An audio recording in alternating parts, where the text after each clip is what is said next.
Honnêtement, il n'y a vraiment que le second film qui méritait d'être réellement regardé, je trouve. Au-delà de ça, c'était vraiment de l'exploitation un peu cheap, au bout du compte.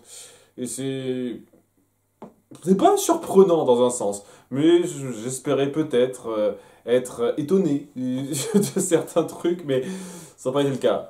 Donc ce quatrième opus sera un truc un petit peu particulier puisque ce sera Norman Bates, 4 ans après les événements. On va en parler dans pas très longtemps de ça, qui va revenir un peu sur son histoire, comment il en est arrivé là où il est arrivé, avec une justification pas dégueulasse dans l'absolu, même si un peu grossière quand tu penses sur la durée, mais ouais, c'est surtout une excuse pour revenir sur pas mal de bribes du passé de Norman Bates.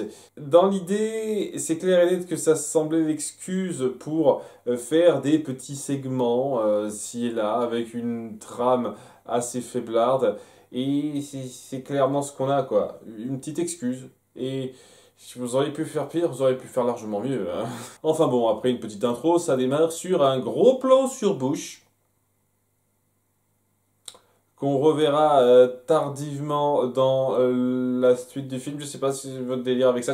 Je vous cache pas, euh, la photographie de ce film, je la trouve très bas de plafond. J'ai vraiment l'impression, quand j'hésite pas à me reprendre, que c'est vraiment un téléfilm et qu'on n'a pas mis énormément de moyens pour rendre ça très cinématographique. C'est assez plat dans la mise en scène, ce qui fait que c'est vraiment ce que ça raconte qui va rester et c'est tout. Et ce que ça raconte, ben, c'est une émission de radio qui présente différents témoignages, notamment un matricides. C'est-à-dire de mecs qui ont tué leur mère. Et ça commence avec donc un mec et son grand-père qui disent au bout du compte, je regrette pas de l'avoir buté, c'était une connasse. Et même son grand-père, donc le père de la femme qui l'a buté, quoi, il dit ouais, il a raison, c'était une connasse. C'était le départ de votre, de votre délire. Ok. Et après il se barre, on s'en fout, hein, parce que bon, le mec il a été libéré sous caution 4 ans après. Ok. Et il a quand même il a quand même quelques obligations, hein. Il ne doit pas être sorti après 22 heures, donc il doit se barrer assez vite. Mais il n'y a pas que qui sont là, il y a aussi un psychologue qui a suivi ce genre de cas, enfin plutôt un psychiatre, je pense, qui a suivi ce genre de cas très spécifique de matricide commis par des mecs. C'est très spécifique, hein. Pas les matricides commis par des femmes, parce que ça arrive pas très souvent d'ailleurs, mais les matricides commis par des mecs. Voilà, c'est son domaine d'expertise. J'adore ce genre de spécialisation quand même. Enfin bref, après donc ce petit passage-là, il y a un autre appel qui arrive et c'est Norman. Bon, qui se présente pas comme Norman au début, il se fait appeler Ed, mais il y a le psy qui comprendra très vite qu'il s'agit de Norman et au bout d'un moment, il finira même par dire son propre nom de façon un peu direct parce qu'il en a plus rien à foutre dans un sens. Ce qui est assez gros, on en parlera de ça. Mais ouais, il présente la chose en disant oui, je suis totalement dans le thème puisque j'ai tué ma mère et j'ai même tué d'autres femmes. Je compte même recommencer. Et c'est un petit peu l'accroche. Il va recommencer à tuer. Alors que, bon, la présentatrice qui s'appelle Fran, qui va être un peu l'héroïne centrale, qui va essayer de le maintenir un petit peu, va essayer de lui parler pour en savoir plus et possiblement le dissuader. Alors, la partie dissuasive, je trouve qu'elle vient un petit peu tardivement, mais dans un sens, c'est peut-être le truc qui m'a le plus plu là-dedans, c'est le fait que cette femme essaye de l'avoir dans le bon sens en jonglant entre le fait de vouloir faire de l'audimat, mais aussi en s'inquiétant un petit peu de ce qu'il peut faire, quoi. C'est une humaine. C'est intéressant, et je trouve ça franchement dommage qu'on n'ait pas si bien joué sur la participation du psychologue qui s'appelle Richmond. C'est le même nom que le psychologue de la fin de Psychose 1. Et c'est fait exprès parce qu'on essaye de nous faire comprendre que c'est la même personne, quoi. Il s'est chargé de son cas, c'est pour ça qu'il le reconnaîtra au bout d'un certain temps. Et comme il manifeste un peu plus d'animosité envers Norman, et ben au bout d'un moment, on lui dira d'aller voir ailleurs et de laisser Fran s'occuper de la chose parce qu'elle sait mieux le caresser, si j'ose dire. Et c'est vraiment dommage, je trouve qu'il y avait moyen de créer une dynamique à trois par rapport à ça, qui aurait été cool, mais seulement entre Fran et Norman, ça passe. C'est la partie la mieux écrite du film pour moi. Mais bon, comme je l'ai dit, ça va surtout être l'excuse pour que Norman raconte sa vie. Voilà, et aussi une bonne façon de justifier pourquoi c'est un petit peu dans le désordre, parce que ça va pas être dans l'ordre chronologique. Il va d'abord revenir à son premier meurtre après la mort de sa mère, très allongé, ça dure 10 bonnes minutes, alors c'est juste une fille qui l'accoste et qui est très entreprenante, qui dit ouais j'ai trop envie de faire un truc avec toi, elle insiste pour aller dans son petit manoir, pour aller dans sa chambre, même teaser un petit peu sa mère rapidement histoire de dire ah regardez comme je suis espiègle tout ça, et au bout d'un moment elle se fait buter évidemment, parce que Norman il est taré, il se croit pour sa mère, mais vraiment, c'est un cas spécial cette fille, hein. On essaye d'en faire genre la fille frivole du coin, mais non, non, là, être entreprenant à ce point, c'est un cas très spécial, quoi. Mais bon, on passe 10 grosses minutes là-dessus pour dire, voilà un petit peu le topo. Hein. D'autant plus qu'on rejoue sur le fait qu'il fait la distinction entre la personnalité de sa mère et sa personnalité à lui. Et on va justifier un petit peu de la chose dans les autres flashbacks, où il va raconter un petit peu différentes choses qui lui sont tombées dessus pour justifier comment il en est venu à être cette personne. Et la première chose qu'il raconte à cet égard, c'est la mort de son père par piqûre d'abeille. Alors, je me souviens plus trop que c'était un tant soit peu précisé, ça. J'avoue que c'est pas un détail sur lequel je me suis beaucoup penché dans les films précédents. Le père de Norman, il est mort parce que sa tante était tarée. C'est ça le truc. Et c'est elle qui l'a buté. Et il n'était pas au courant apparemment, on lui en a pas parlé. Sa mère, qui est une grosse tarée, on va l'appuyer à plusieurs moments, est du genre à le rabaisser complètement. Il a joué sur ses insécurités et à aucun moment donné, ça lui est venu de dire ce qui est arrivé à son père pour ça. Et ça, à aucun moment donné, Norman s'est penché un petit peu là-dessus non plus.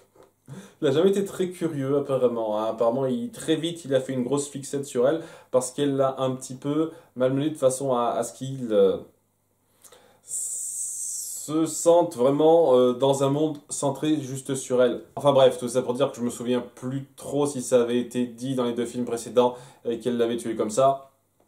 Je me souviens plus trop. Mais au-delà de ça, oui, après ça, on montre très vite que Madame Bed, c'est un petit peu bipolaire taré. Hein. Elle le chatouille en plein enterrement pour le faire pouffer. Et dès lors qu'il pouffe, alors que c'est de sa faute à elle, elle le gifle en disant comment oses-tu faire ça? Gros problème cette femme. Et le truc qu'on va essayer d'appuyer à plusieurs moments, c'est le côté, elle peut être un peu douce et espiègle avec son fils, mais très vite lui gueuler dessus et le ridiculiser parce que elle a un gros problème mental. Et dans l'idée, je trouve ça intéressant, je trouve juste que ça manque beaucoup de développement fort et c'est juste des moments qu'on nous montre comme ça.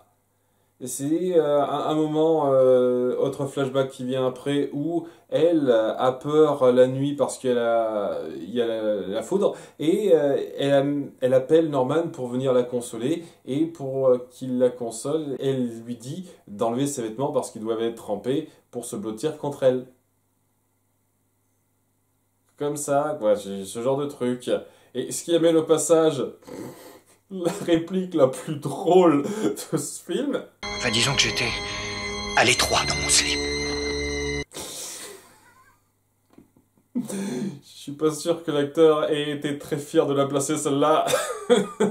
Mais ouais, c'est cette espèce d'éveil d'attirance envers sa mère qu'il a, mais dont il a honte, et lorsqu'elle sent qu'il y a peut-être un peu de luxure de sa part, elle l'engueule, elle le traite comme une merde, une fois de plus. Et c'est quelques moments décousus comme ça qu'on met en scène. La scène suivante de flashback, on la montrera demander à son fils de lui appliquer une espèce d'eau de je sais pas trop quoi sur sa peau, quoi. Et au début, elle a joué ce play, alors qu'on sent quand même que si elle n'était pas complètement conne, elle verrait qu'il y a une petite tension qui peut se créer par rapport à ça. On ne demande pas ce genre de choses à son fils. Mais lorsqu'il a une réaction, elle en vient à devenir complètement hystérique, à l'enfermer dans un placard en l'habillant dans une robe et en disant tu es une fille maintenant. Tu dois répondre oui quand je dis que tu es une fille. Alors, c'est un truc pour essayer d'appuyer pourquoi il va avoir cette espèce de problème de double personnalité où il acceptera sa part féminine, entre guillemets, mais ça on ne joue plus là-dessus du tout. À part le fait qu'il va se déguiser dans sa mère pour tuer des gens, mais cette espèce de délire-là, ça aurait pu être largement plus appuyé en fait. Et il y a pas mal de moments, de petits détails comme ça qui manquent cruellement de développement sur le temps et dans l'impact que ça doit avoir pour être si fort que ça. Parce que de ce qu'on voit pour l'instant, on pourrait croire que c'est juste Norman qui en a marre de la maltraitance de sa mère. Mais au bout du compte, dans sa tête, il s'imagine que c'est le seul homme, il est le seul homme dont sa mère a besoin. D'un point de vue très maladif, parce qu'il essaye un peu de se donner cette espèce d'illusion, désillusion, que sa mère, aussi horrible qu'elle est avec lui, au bout du compte est quelqu'un qui a ses valeurs et qui mérite d'être protégé. Et il n'y a que lui qui peut le faire, dans un sens. Et ça aussi, j'aurais pas été contre que ce soit développé de certaines façons plus poussées que juste ce moment rapide où on la voit demander à Norman de se blottir contre elle la nuit parce qu'elle a peur. Vous voyez? Parce que c'est tout ce qu'il y a là-dedans pour amener à ça. On aurait dû mettre en place plus de moments pour que ce soit aussi impactant que ça. Il y a les bases de quelque chose d'intéressant dans la psychologie qui est mise en place en essayant d'appuyer que c'est un peu complexe. C'est pas seulement la femme acariâtre qui maltraite son fils, ça l'est, mais pas que ça. Il y a quelque chose de plus grave en plus qui complexifie davantage la chose, qui n'est pas aussi poussé qu'il le devrait. Et donc ça rend relativement moyennement, je trouve, dans les faits. Je sais, hein, c'est pas non plus très fort appuyé, mais c'est un petit peu le souci que j'ai avec pas mal de points, notamment avec ce moment où il se plaint de son beau-père, de l'amant de sa mère, qu'elle a trouvé comme ça, de nulle part, et contre lequel il va être très jaloux, très vite. Et ce mec, c'est Mac Beauf. Et apparemment, avec lui, avec ce mec-là, elle est pas tarée, elle passe pas de gentille à complètement connasse, fini. C'est un truc qu'elle ne fait qu'avec Norman, apparemment, cette femme. Et ouais, Norman le prend très mal. Parce que bon, on met en place certains trucs, par exemple le fait que cette obsession qu'il noue envers sa mère, c'est ça qui a mis en place cette espèce de petit trou dans le mur qu'il adore regarder, hein. C'est pas un truc qu'il a inventé après la mort de sa mère, c'était durant la vie de sa mère. Et ouais, quoi, il est jaloux de la chose parce que pour lui, sa mère devrait être seulement avec lui. Il n'y a que lui qui devrait être dans la vie de sa mère. Et en plus, ce mec est un espèce de connard fini pour rajouter en plus à la pile, histoire de complexifier encore plus le truc. Et autant de couches de traumas à mettre les unes sur les autres, je trouve que ça fait un peu pauvre présenté comme ça en fait, par bribes de flashback de cette façon-là. Mais ouais, le délire du futur beau-père qui traite son beau-fils comme de la merde, et la mère qui le suit parce que au bout du compte, dans sa tête, son fils est également de la merde, hein. C'est plus ou moins ça. Et ça devrait être un peu traumatisant, mais tel quel, c'est pauvre. Parce que le concept est intéressant, c'est juste laborieux dans la structure et surtout dans la complexité que ça veut se faire passer, alors que, oui, il n'y a rien de très bien montrer, en fait, c'est très basique, la façon dont on nous appuie ces différents traits. Même un petit peu forcé sur les bords, je trouve, certaines de ces scènes. Mais ouais, lorsqu'on met un petit peu ça en place, c'est censé justifier pourquoi, au bout d'un moment, il finira par en avoir marre et mettre en place leur meurtre. Néanmoins, avant de passer à ces derniers flashbacks, parce que voilà, je vous ai résumé pas mal de trucs, hein, ça se fait relativement vite par rapport au film précédent, j'ai l'impression, on verra bien avec le total. Il y a donc cette conversation qui se fait entre Norman et Fran, donc à la radio, où elle essaye un petit peu de le garder comme ça sous le coude. Et pour autant, je leur dis que j'aime les échanges entre ces deux-là, je peux pas m'empêcher d'avoir un problème sur 2-3 points. Déjà, le fait que très vite, on comprend que c'est Norman, on le dit vers la moitié du film, Norman finit par avouer lui-même qu'il est Norman Bates, quoi, il se cache plus derrière un faux nom. Ils essayent de prévenir la police pour avoir plus de renseignements, pour le retrouver, etc. Et la police dit non, c'est confidentiel. Alors que vous avez genre une preuve en direct que Norman lui-même avoue et qu'il compte tuer quelqu'un à nouveau. Ça ne devrait pas être un cas exceptionnel où on accepterait de divulguer ce genre d'informations, ou au moins de faire quelque chose. Et les gars, on a Norman Bates au téléphone, il nous dit qu'il va tuer quelqu'un. Si vous avez les informations, ce serait peut-être bien essayer de faire quelque chose, je sais pas. Non, on est en mode il faut qu'on fasse quelque chose, mais on n'arrive pas à joindre, à trouver des informations, ouais, qu'est-ce qu'on va faire? Je trouve ça un peu gros déjà. Et ouais, il y a aussi le fait que Norman, je leur dis, il est plus à l'asile, quoi. Il est dans une petite maison qui n'est pas exactement la sienne parce qu'il est avec quelqu'un. Et c'est quelque chose qu'on va mettre un petit peu en place au fil de ces conversations. C'est pas que des flashbacks qui s'enchaînent. On passe pas mal de moments sur le Norman actuel où on apprend un petit peu certaines choses. Déjà, c'est son anniversaire. Histoire de dire. Histoire de dire, c'est un peu symbolique ce jour-là. Bref. Et il a une femme. Il est avec quelqu'un, une femme qu'il a rencontrée donc à l'asile durant ces 4 dernières années. Parce que on l'appuie, il a bien une réplique directe qui dit que ça fait 4 ans qu'il a fait son dernier meurtre de masse. J'exagère le trait, oui, il y a quand même 3 ou 4 personnes, hein, c'était pas rien non plus, mais voilà, ça fait quelque temps quand même, et c'est 4 ans. Déjà, oui, il a été libéré au bout de si peu de temps après avoir fait une rechute de cet accablage. Je sais pas si je dois trouver ça logique ou peut-être exagéré, je sais pas. Honnêtement. Autant j'avais déjà fait la remarque pour le deuxième film sur le fait que oui, notre système judiciaire est nul à chier et je pense pas que ce soit si meilleur que ça aux États-Unis, mais 4 ans seulement après tout ce qui s'est passé. Je sais pas trop. Ça me paraît un peu bizarre. Mais apparemment, sa rencontre avec la nouvelle femme de sa vie qui s'appelle Connie, qui ne commence pas par M. C'est incroyable. C'est la première fois qu'un prénom féminin central n'est pas comme ça. Et là, s'agit, ils vivent ensemble et apparemment tout semble bien se passer. Mais plus maintenant. Qu'est-ce qui a pu se passer pour qu'on en arrive là? C'est un peu le truc, hein, c'est le suspense qu'on crée. Il prévoit de retuer quelqu'un à nouveau, mais qui est ce quelqu'un? C'est toute la question. Et alors qu'il se remémore le deuxième meurtre qu'il a fait, rapidement, histoire de dire quoi, ouais, je me souviens du premier meurtre que j'ai fait après la mort de ma mère, j'en ai fait un deuxième après, avec une fille qui m'est tombée dessus également. Apparemment, c'est un tombeur sans le vouloir, ce gars. Je veux dire, c'est un espèce de truc qu'on va appuyer chez le personnage, c'est-à-dire qu'il est ultra timide, il va pas vraiment essayer de draguer directement les filles, mais pourtant il y a 2 filles qui l'ont abordé direct, quoi. Et ça te dirait qu'on fasse un truc ensemble, et très vite, très entreprenante les deux. Ah punaise, hein, il y a des gens, et tout leur tombe dessus, alors qu'ils ne le méritent pas. Enfin bref, deuxième fille, il se déguise en sa mère, on le voit parler également, comme ça. Bon, c'est l'acteur jeune ce coup-ci qui le fait, mais c'est déjà bien. Hein.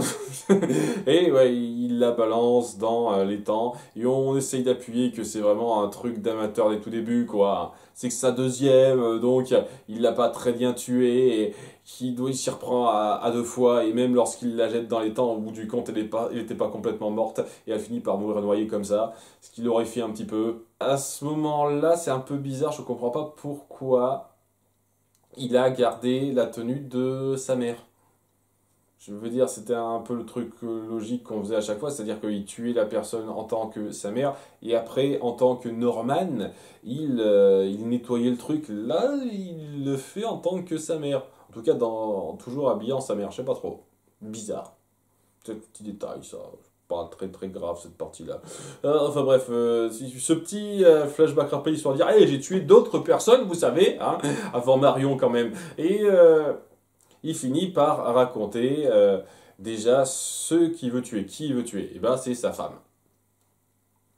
Après, je vous cache pas, il n'y avait pas des masses de choix possibles, hein, il n'y avait pas des masses de personnes qu'on pointé autour de lui qui pouvait se faire buter. Hein. Je m'attendais pas à ce que ce soit à ma voisine qui me fait chier, qu'on a vu rapidement pendant 30 secondes. Ah, elle m'énerve tellement, c'est elle que je vais buter. Je m'attendais pas à ce que ce soit ça. Vraiment. Hein. Donc, ok. Hein, je m'attendais peut-être à ce que ce soit lui, en fait. Je vais tuer quelqu'un nouveau, et ce nouveau quelqu'un, ce serait moi. Histoire de dire qu'il ne peut plus vivre comme ça, mais non, c'est sa femme qu'il va tuer. Et il a un raisonnement compréhensible si on se met de son point de vue. Parce qu'il appuie à quelques reprises dans ce film que c'est clairement génétique, ce qu'il a touché, et que c'est un problème psychologique, c'est un truc de sang. Et ce faisant, il ne voulait clairement pas avoir d'enfant avec Connie. Hein. C'est le truc, non, pas de fils ou de fille. Hein. Je veux pas que ma folie se répercute, je veux que les bêtes s'arrêtent là. Et donc, lorsqu'il a appris que sa femme avait décidé d'arrêter la pilule contraceptive, sachant que, mec, les préservatifs existent, à cette époque, j'en suis presque certain, pourquoi t'en mets pas? Débile. Je veux dire, fais cet effort toi, mec. Je suis désolé, hein, tu veux pas d'enfant, merde. Oui, excusez-moi, c'est le genre de truc qui m'énerve pas mal, quoi. C'est juste, s'il y a un mec qui dit je veux pas qu'on ait d'enfants et qui force sa femme à prendre la pilule du lendemain à chaque fois, je veux dire, fais un effort toi-même. Merde. De base. Si tu fais pas d'effort toi et tu demandes à ta femme de faire des efforts, ben va te faire foutre. Excusez-moi, c'est le petit détail comme ça qui me passait par la tête. Bref, il veut pas de ça, parce qu'il veut pas mettre au monde un nouveau psychopathe en fait. Et parce qu'il sait au fond de lui qu'il est toujours un peu cette folie. Et dans un sens, c'est assez fort parce que c'est, au bout du compte, la seconde fois qu'il se met à vouloir tuer quelqu'un de son propre chef. Pas avec la personnalité de sa mère qui lui vient en tête, mais vraiment lui-même. Il veut pas perdurer la chose. Et l'idée est cool. Je peux pas m'empêcher de ne pas être très fortement impacté par ça, pour la simple et bonne raison qu'on n'a pas développé une seule putain de seconde ce couple. Non mais c'est un truc, c'est une situation, vous nous placez comme ça. Au bout de 4 ans, il a rencontré une nurse qui l'a soigné, apparemment. Ils ont fini ensemble, tout va bien. Et je suis censé accepter ça comme ça. Je suis censé accepter que cette femme, qui est censée être super importante, qu'on voit à peine 5 minutes dans ce film, a voulu avoir un enfant avec Norman Bates parce que c'est super bien passé entre eux à ce niveau-là. Et qu'on est dans cette situation-là. Désolé, il faut du développement, quoi. Il faut pas juste me dire que c'est comme ça. C'est le gros problème. En fait, c'est le problème de pas mal de points, quoi. C'est-à-dire que vous montrez vraiment le strict minimum pour qu'on dise « Ok, c'est comme ça que ça marche. Je le ressens à peine, vous le développez pas. » C'est ça le problème de ce film. Donc, c'est fort dans l'idée, dans l'exécution. Ok... Mais on en vient donc au dernier flashback qu'il a, où il a enfin tué sa mère et son amant, en leur servant donc de la strychnine.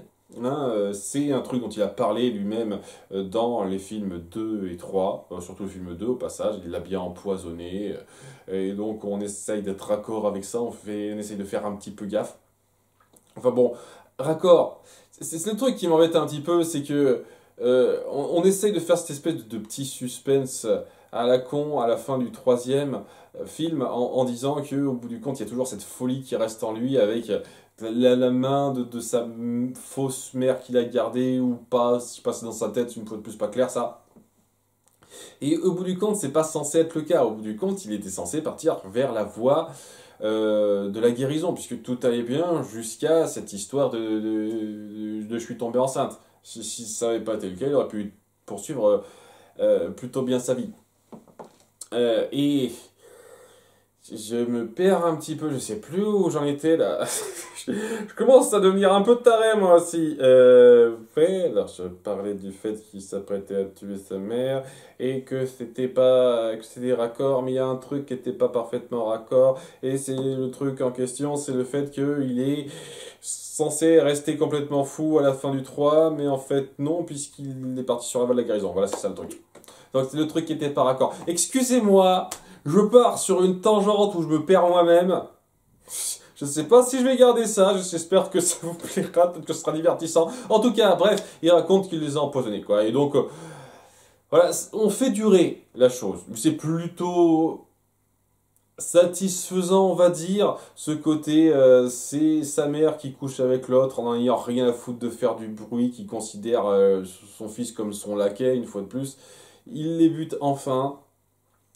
Et au bout du compte, malgré ce qui s'est passé, il pensait qu'il allait s'en sortir, mais dans un autre flashback qui y arrivait plus tôt, lorsqu'il a vu le corps de sa mère qui lui a été livré dans son cercueil chez lui, et personne n'a surveillé quoi que ce soit, apparemment.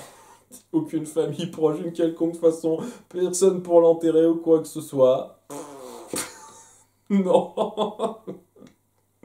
Il l'a empaillé, parce que c'est toujours la taxidermie son truc, quoi. Et oui, on l'a montré ça. Au passage avec l'actrice qu'on voit un petit peu respirer quand même. Mais bon, c'est un détail, genre de choses qu'un film plus professionnel essaierait de corriger un peu, mais c'est pas grave. Donc ouais, tout ça c'est pour boucler la boucle. Il les a tués, il a enfin enterré sa mère grâce à sa thérapie de 4 ans qui s'est passée. Même si je pense que ça aurait dû être à la fin du troisième film, mais une fois de plus, ça manque de clarté avec cette espèce de délire de fin de troisième film.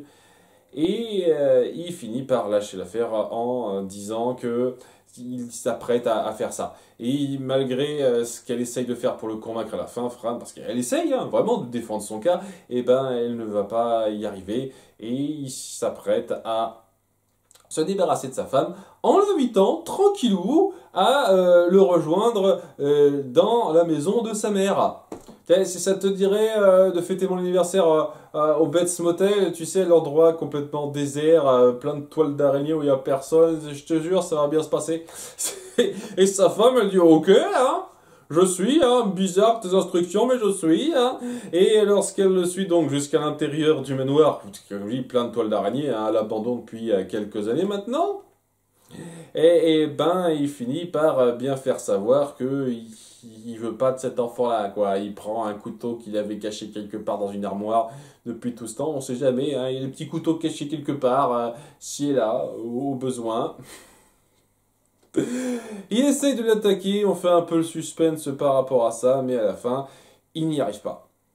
Il n'y arrive pas, sa femme lui dit « Mais non, rassure-toi, cet enfant, on l'élèvera avec amour et il ne grandira pas pour être quelqu'un comme ta mère ou ce que tu as été pendant une bonne grosse partie de ta vie. Non, non, non, rassure-toi. » Et c'est censé être la rédemption du gars qui lâche son couteau et se dit « Ok, très bien. » Moi, à la place de la femme, je serais en malaise total parce que même si t'as réussi à le calmer, meuf, il vient quand même essayer de te buter, mais direct. Qu'est-ce que tu vas faire de ça? Rien, apparemment rien. Si tu portes pas plainte, hein, ça va bien se passer pour lui. Hein. Vous êtes quand même très généreux. Hein. Je veux dire, même Fran, à un moment donné, dans sa dispute avec le professeur Richmond, dit ok, il faut qu'on vienne en aide à ce type, c'est une pauvre victime dans un sens. Je veux dire, putain, mais qu'est-ce que vous avez à les voir comme des victimes, ce gars? Vraiment, le mec a droit à énormément de compassion de la part de tous les gens qu'il croise, en dépit de tout ce qu'il a fait. Je trouve ça assez dingue, hein. Ah, bref, c'est un détail. Un peu gros quand même. Mais pour boucler la boucle, avant de quitter cet endroit, il décide d'y foutre le feu. Après avoir fait sortir sa femme, bien entendu, mais il décide d'y foutre le feu, et c'est là qu'on essaye d'appuyer de façon horrifique des ombres de son passé, avec sa mère qui apparaît à quelques reprises, parce que c'est le plus important, mais aussi son beau-père dans une apparition ridicule. Apparemment, ce coup des grandes box, ça l'a traumatisé à vie, hein. Et c'est deux victimes qu'on a vues dans les flashbacks. C'est-à-dire les deux filles qui ont voulu se le taper et qu'il a poignardé. Enfin, non, il en a poignardé une, il a étranglé l'autre. C'est tout! Pour un truc qui est censé être la conclusion du personnage qui dit au revoir à son ancienne vie en brûlant cet endroit, je trouve que c'est un peu pauvret. Ça, je m'attendais pas à ce que vous fassiez une intégration de Marion là-dedans. Du premier film. Mais au moins, les persos qu'on a vus dans le second film, quelques-uns, ça aurait pu être cool. Je sais pas, faire montrer Marie, Lila ou Maureen. Ça aurait été intéressant de montrer ces autres victimes-là qui restent quand même une part importante de ce qu'il a traumatisé, quitte à ne pas avoir évidemment de personnage du premier film, parce que bon, ça commence à dater un petit peu ça. Mais non, cette espèce de moment de conclusion du personnage qui revient sur sa vie se fait avec juste des persos qu'on a montrés dans des flashbacks rapides. Et même sa mère, on l'avait pas vu juste avant, hein. Je ne vais pas parler, mais l'actrice s'en sort pas trop mal pour appuyer ce côté pain bêche total envers lui. Elle le faisait plutôt bien, l'actrice. Je trouve que le casting n'était pas trop mal dans l'absolu, hein, pour ce qu'on lui demandait. Enfin, pas sensationnel, mais bon. Bref, toutes ces images qui lui viennent comme ça, c'est limite comique à d'autres moments. Je dis, l'apparition du beau-père, c'est risible pour moi. Avant qu'il se barre de ce manoir qui prend feu, mais pas complètement. C'est un peu bizarre parce qu'on voit les pompiers après. Et histoire de dire que peut-être, on sait jamais, si vous voulez un cinquième film, on nous fait une espèce de suspense de merde où il y a toujours la voix de la mère qui ressort de cette cave. Genre, elle est toujours un tout petit peu dans sa tête ou je sais pas trop quoi, alors que c'est censé être ses adieux Toto à ça, je sais pas trop. Et il y a en dernier effet sonore les cris du bébé qui naît. Histoire de dire, est-ce que c'est un nouveau psychopathe pour le futur ou pas? Suspense! Limite, on va faire un Psycho 5 dans pas longtemps. C'était en 90, donc 35 ans, on va faire un Psycho 5 35 ans plus tard. Où il y aurait le fils de Norman Bates, 35 ans. Ça serait marrant, ça. Non, j'y crois pas. Mais ouais, c'était moyen, très moyen. Je vais être généreux en lui donnant 10 sur 20, mais je pense que j'aurais dû lui mettre moins, en fait. C'est que dans les faits, dans l'idée, c'est pas dégueulasse. C'est juste que c'est pas bien fait d'un point de vue technique, quoi. Dans la mise en scène, dans les développements, dans les dialogues, la plupart du temps. C'est un peu gros. C'est pas aussi grossier que la pire partie de Psychose 3, j'ai envie de dire, mais à aucun moment ça m'a fait énormément décoller. Le seul moment où j'ai été vraiment ultra pris là-dedans, c'est lorsqu'il donne sa justification sur pourquoi il veut tuer sa femme la première fois. On comprend un petit peu la douleur psychologique du gars. Mais même là, c'est pas aussi fort que ça le pourrait, parce que on n'a rien développé de sa relation avec cette femme, c'est ça le problème. Hmm. Bref, bref. Voilà le topo des films Psychose. Et comme je l'ai dit, j'aurais pas été contre qu'on développe un peu plus pas mal de ces éléments montrés dans ce quatrième film qui joue beaucoup sur les flashbacks d'avant la mort de Madame Bates. Et c'est ce qui va avoir lieu dans la série Bates Motel, si je ne m'abuse. Si ça se trouve, ça va complètement partir sur autre chose, mais j'ai bien l'impression que ouais, c'est la jeunesse de Norman Bates avant qu'il tue sa mère et tout et tout. Et j'avais un petit peu envie de découvrir ça. pas de façon aussi forte que d'autres séries, mais je me dis que ça rentre dans le thème. Et étant donné que ce sera traité d'un point de vue vraiment très, très récent, plus actuel, qu'est-ce que ça pourrait donner? Je m'attends clairement pas à ce que ce soit raccord avec ce que les films ont fait. Peut-être avec le premier en faisant un petit peu gaffe, mais je m'attends pas à ce qu'ils suivent pas mal de détails des films 2 à 4. Allez savoir, peut-être que ça me surprendra. Peut-être qu'ils se souviendront du fait que la tante de Norman a buté son père. Ce genre de choses, peut-être qu'ils s'en souviendront, je sais pas trop. Alors, en tous les cas, il y a vraiment que Psychose 2 que je vous recommanderais réellement, contrairement aux deux autres films. Ça se termine pas sur une espèce de plan putassier, histoire de dire «Hey, c'est pas terminé, C'était un petit peu plus fort psychologiquement, Psychose 2, c'est sûr. Et il vaut un peu le coup d'être vu, celui-là. Psychose 3 et 4, c'est pas grave si vous les loupez, hein. Vous pouvez y voir du bien, mais c'est pas la fin du monde, si vous les voyez pas. En attendant, ben, je vous donne rendez-vous dans pas très longtemps pour la série Bates Motel. Bye!